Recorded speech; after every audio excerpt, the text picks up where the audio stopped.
Hi, my name is Mike Hosker. I'm a product specialist with Akai Professional. Today I'm showing you the Akai MPD32. This is our MPC style controller. It has 16 velocity and pressure sensitive pads and 4 banks of those 16 pads too. So you get a total of 64 pads that are playable at any given time, and they're selectable by pushing the bank buttons here. We also have 8 sliders, 8 backlit switches, and 8 knobs with 3 banks for those controllers too, giving a total of 72 controllers at any one given time. There's also transport controls here for start, stopping, and starting your recording too, for depending on what software you're using. There's also a note repeat function which is familiar to MPC users. This allows you to trigger multiple notes by holding your finger down on the pad. So I can go ahead and create a drum roll by turning on note repeat and hitting my snare drum. I can also increase the time division to a faster roll by holding down time division and choosing a different time division. In this case, 16th notes, to create a drum roll. So here on my 8 sliders up here, I have chosen the BFD Light preset, which gives me the option to adjust the master volume and the size of the room ambience, and I can actually, with the knobs, change the different mic locations too in the software. So it gives you a different feel and a different sound depending on which kit you're using. Editing in the MPD32 is very simple too. You easily hit edit and move your controller and push the encoder number, and that controller is ready to be edited.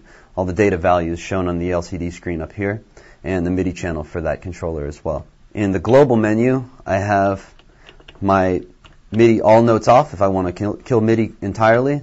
If I want to change the MIDI channel or the contrast of the LCD screen, the sensitivity of the pads, the curve of the pads. We have 4 settings for the different slope of how the pad's triggered, and how the threshold of the pad, the MIDI clock, whether or not we want it to sync to an external DAW or we want that DAW to sync to the tempo of the MPD32.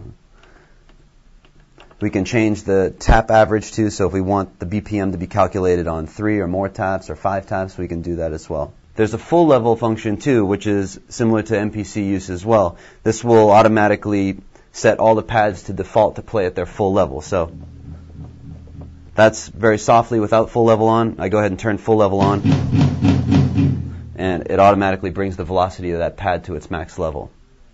16 levels works in a similar way to an MPC too. So I can go ahead and click 16 levels, and depending on the software, I can set up my pads to play a scale monochromatically. I can have them change velocity as I go up in the pads, and you can customize the pads to do different things depending on how you set up your 16 levels. There's a preview button here too to the right of the controller banks.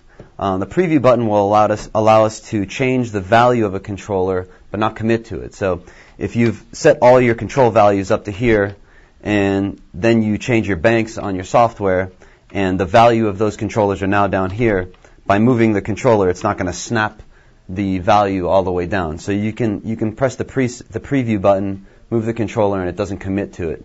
So that way you don't get the snapping effect of the data in that particular controller. On the back, there's jacks for sustain pedals and expression pedals, as well as MIDI in and out jacks and a USB port. You can also connect a 6-volt adapter too to power the unit too, but other than that, it's bus powered.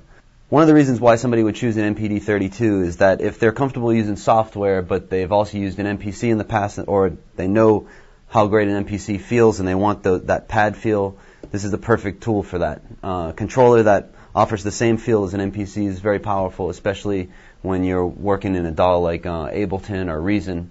You can get into some really complex arrangements, and especially drum programming. This is perfect for playing drums.